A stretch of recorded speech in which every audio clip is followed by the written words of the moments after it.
नाही नाही आहे? रोटी स्टॉक नाही आहे का?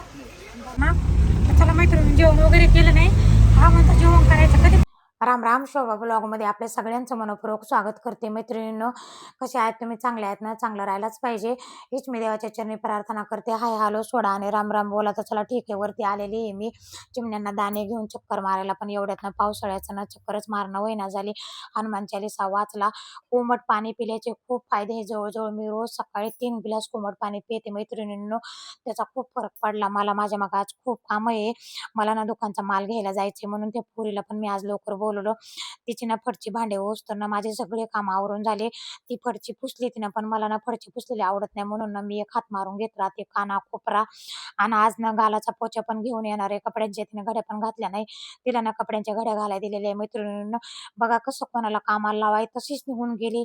तर चला ठीक आहे, आज स्वयंपाकाला लागले. भाजीपाला ना पावसाळ्याचा खूप खराब येतं. सगळी फ्लावर खराब निघाली, थोडीशी चांगली निघाली तीच करून घेतली. पालक पण खराब येतो पावसाळ्याचा. एवढ्यात ना पालकाचा ज्यूसच करून पिणं होय ना. मी हप्त्यातून 2-3 वेळेस ज्यूस करून पिते.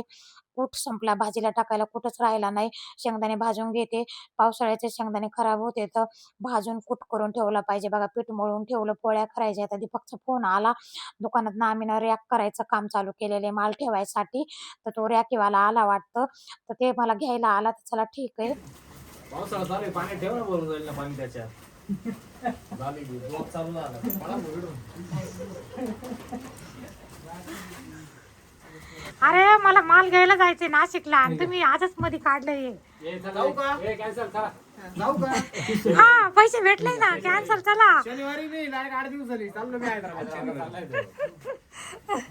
पैसे नसते भेटले, अर्धे भेटले असते ना, अर्धे नंतर भेटले असते ना. मग तुम्ही अशी हातातले कामं सोडून यावं लागतं मैत्रिणींना. आता त्याला सांगून दिलं ह्या साईडनं बसवर, एखादा तो बसून घेईन. आता आपण निघू. चला निघाले. 12 वाजले. मला माहिती होतं 12च वाजणार आहे. आणि ब्लॉग घेत बसलं का अजूनच टाइम होऊन जातं. दुकानाकडे घे गाडी, चाबी द्यायची आहे त्यांना. तर चला मैत्रिणी, जेवण वगैरे केलं नाही. हा म्हणतो जेवण करायचं कधी करायचं. जेवण मी डबा बांधून घेतला बरोबर. मग मी रिपेअर झाली पण मला माहित नव्हतं. मला वाटलं होतं मोठी गाडी घेऊन जावं लागेल. तर चला ठीक आहे, आली मी दुकानात. कशी आता बघा हे असे काम आहे माझी धावपळ आहे. डॉक्टर म्हणते तर आराम करा. आता आराम कसा करायचा. मागच्या वर्षी पण मैत्रिणींना असंच झालं. वैशूचं लग्न झालं. वैशूचं लग्न झालं की दुसऱ्याच महिन्यामध्ये ना एका गाड्याचे 2 गाड्या करून घेतले, भिंत तोडून वगैरे. तेव्हा इतके कामं वाढले. आता वास्तुशांती घरभरणी झाली. आता हे दुकानचे कामं परत वाढले. तो मुलगा काय म्हणत होता, तो म्हणे मी तुमच्या इंस्टावर काल ब्लॉग बघितला, तुम्हाला समजेल नसेल म्हणून मी सांगते. तर चला ठीक आहे, मी 15-20 मिनिटं थांबले. दुकानाचा माल घ्यायचा. ते लोक म्हणे 20 मिनिटं थांबा. आणि बरं झालं आज पाऊस नाही. आणि नाशिकला 2027 कुंभमेळ्याची खूप जोरात तयारी चालू आहे मैत्रिणींना. तर बघू शकता तुम्ही पण. मैत्रिणी चला मी नाही तर थांबले 20 मिनिटं. माझं काम आहे 20 मिनिटं. म्हटलं थांबूच तर काय करू आपण, मग जेवण करून घेऊ. मी बरोबर एक डबा घेऊन आलेले. मी असं बाहेरचं जास्त सरासरी खात नाही. मला बाहेरचं जेवण आवडत नाही. आणि जरी बाय चान्स कधी खाल्लं ना तर असं पोटभर खाल्ले आणि वाटत नाही. आणि खाऊ पण वाटत नाही. पहिली गोष्ट असं वाटतं कसं बनवलं काय बनवलं. तर चला ठीक आहे. आता गाजर काकडे वगैरे घेऊन आले. चिलायला पण चिलायचे घेऊन आले. हे लागतं जेवणामध्ये बी खाते. असे मला त्या दिवशी डॉक्टरने सांगितलं, जेवताना दही गाजर काकडी जरूर खा. मस्त लोणचं चपाती आणि फ्लावरची छान भाजी आणली. तर सागर येते. सागरनं रोल आणायला केला आहे. त्याला म्हटलं घे तुला काहीतरी खायला. आले आता मी इथं. सागर गाडी पार्किंग करते. आणि ह्या मॉलला मी तुम्हाला सांगते घरगुतीवाल्यांना माल भेटत नाही, फक्त किराणावाल्यांना भेटतं. जसं की डी-मार्टला ना घरगुतीवाल्यांना भेटतो, किराणावाल्यांना भेटत नाही. तर तसं इथं आहे. नाही स्टॉक नाही. तिथून माल घेतला मैत्रिणी. चालले आता दुसरीकडे परत माल घ्यायचा आहे. पण जातानाच व्हिडिओ काढायचा होता गंगाचा, पण खाली गाडीतून उतरून काढावं लागायचं म्हणून कंटाळा केला. शेवटी उतरून काढावंच लागला व्हिडिओ. मला नाही का अशी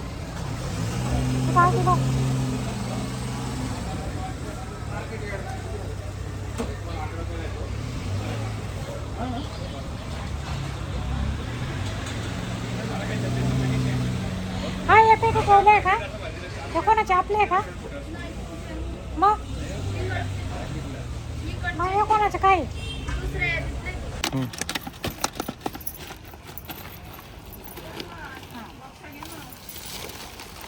आता कधी उतरू मी मला उतरता येईल का? मला उतरू दे. माझ्याकडे बघून सगळ्यांना असं वाटत असेल मी काहीच कामं करीत नसेल, ही अशी कामं करते. मैत्रिणींनो, गाडी पण छोटी पडायला लागली. सागर म्हणे आता छोटा हाती घेऊन टाका, माल बसना झालाय, जेवढा बसन तेवढा ह्या गाडीत घेतला. आता परत उद्या दुसऱ्या गाडीत माल येईन ट्रान्सफरवाल्यांच्या. चला ठीक आहे, फळफळ घेऊ. हे दे 1 किलो. एकदम गोड आहे, साखर आहे. दादा आला ना, गड्या की नाही. चपात्या नाही. मागच्या वेळेस तो आला होता ना, त्याला तू परत दिली. या टायमाला चांगलं नाही. पाण्यावाले मारूया करा, पाण्यावाले. पाण्यावाले चांगले आम्हाला द्या पाण्यावाले गोडवाली गोल्डन. गोल्डन दे. मी ना माझ्या किराणा दुकानाचा माल घ्यायला आले का 2-3 महिन्यातून चक्कर होत राहतो माझा. मग मी इथूनच फळ फ्रूट घेऊन जाते, कारण इथं फळ फ्रूट खूप छान राहते, तर फ्रेश राहते, तर स्वस्त राहते. आता नारळ पाणी मी तुम्हाला सांगते, आपल्या पिंपळगावामध्ये 90 रुपयाला आहे. म्हणा वैशून ते दिवशी आणलं सांगत होती. आता मला इथं 50 रुपयाला भेटलं. मग मी 12 नारळ घेतले, वैशूला 5-6 घेतले आणि मला 5-6 घेतले. बसत होते मला गाडी इकडं चालवायला, आणि ते नीट ठेवायला पाहिजे होते. इकडे खेटून बाटल्या ठेवायला पाहिजे होत्या, खेटून. चला मैत्रीण, आता 7 वाजले, मी 12ची आलेली आहे. मला नाशिकला आले का हाच टाइम होतं, कितीला येऊ बघा. खड्डे किती पडले, गाडी आमची डुगुडुगु हलू लागली, कारण गाडीच्या वरती ना स्प्राईट वगैरे बाटल्या ठेवलेल्या, गाडीमध्ये जागा नव्हती ठेवायला, आणि बांधलं नाही म्हणून पडायची भीती वाटू लागली, मला बसायला जागा नव्हती. तर चला ठीक आहे, आता सगळीकडे मान्सून सेल सुरू झालेले. मान्सून सेलमध्ये मला घ्यायचे होते बेडशीट डबलचे, तर डबलचे बेडशीट घेतले मी इथं 2, बाकी दुसरं काही घ्यायचं नव्हतं. हा, आणि मान्सून सेलमध्ये मी नाशिकवरून गालाचा पोचा आणलेला आहे, डस्टबिन आणलेलं आहे, तर ते मी तुम्हाला उद्याच्या व्हिडिओमध्ये दाखवून कितीला आणलं, काय आणलं, त्याची किंमत पण सांगत नाही. 8:30 वाजले, मला आले दुकानावर. मैत्रिणी बघू शकता, पोरं ना इथं दुकानासमोर येऊन थांबलेले होते. मी आले, मला बघितलं का जिकडं तिकडं लागले पळायला. त्यांची ना वेळेवर खूप धावपळ झाली. मैत्रिणी तर चला ठीक आहे, आता ना गाडी खाली करायची नव्हती, पण आमच्या जवळचेच काही माणसं राहते चांगले, तर ते म्हणे दीपकला गाडी खाली करून घे, रात्रीचं कोणी गाडी घेऊन जाईन, आजकाल दिवसमान असे कोणाचा भरवसा नाही.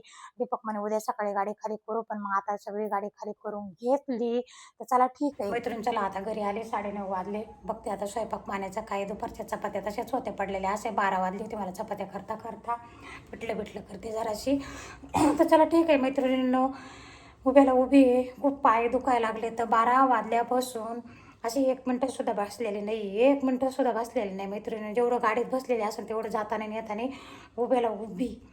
तर चला ठीक आहे, व्हिडिओ जर आवडला तर सबस्क्राईब करा, लाईक करा, शेअर करा, कमेंट करा. तुमच्यापर्यंत मी असेच नवीन व्हिडिओ टाकत जाईन मैत्रिणींनो. तुमचं प्रेम माझ्यावर असंच राहू द्या, माझं प्रेम तुमच्यावर आहेच आहे. तर शुभरात्री सगळ्यांना, राम राम.